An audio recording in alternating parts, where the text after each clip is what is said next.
Style പുളിശ്ശേരി എങ്ങനെ തയ്യാറാക്കുന്ന നോക്കാം. അപ്പോൾ അതിനൊരു പൈനാപ്പിൾ എടുത്തിട്ട് നമ്മളിത് മുഴുവൻ എടുക്കണില്ല, അതിൻ്റെ ഒരു മുറിയേ എടുക്കുന്നുള്ളൂ.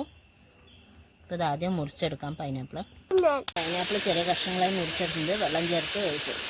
കഴുകാൻ ആവശ്യത്തിനുള്ള വെള്ളം ചേർത്ത് കൊടുക്കാം. അതിലേക്ക് ആവശ്യത്തിനുള്ള ഉപ്പ് ചേർത്ത് കൊടുക്കാം. 1 സ്പൂൺ മഞ്ഞൾപ്പൊടി, 1 ടീസ്പൂൺ മുളക് പൊടി. അരപ്പിന് ഒരു മുറി തേങ്ങ ചെറിയ എടുത്തിട്ടുണ്ട്.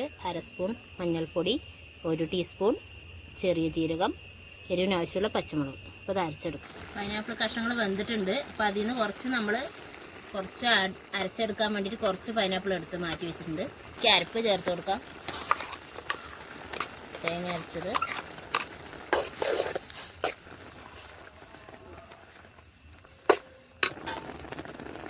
പൈനാപ്പിൾ അരച്ചെടുത്തതും കൂടി ചേർത്ത് കൊടുക്കാം. അരപ്പ് ചേർത്ത് തിളച്ചിട്ടുണ്ട്. നമുക്ക് 1 കപ്പ് തൈര് ചേർത്ത് കൊടുക്കാം. മിക്സിയിലൊന്ന് അടിച്ചെടുത്താണ്. പൈനാപ്പിൾ പുളിശ്ശേരി റെഡി ആയിട്ടുണ്ട്. നമുക്ക് വറുത്തിടാം. വെളിച്ചെണ്ണ ചേർത്ത് കൊടുക്കാം. അത്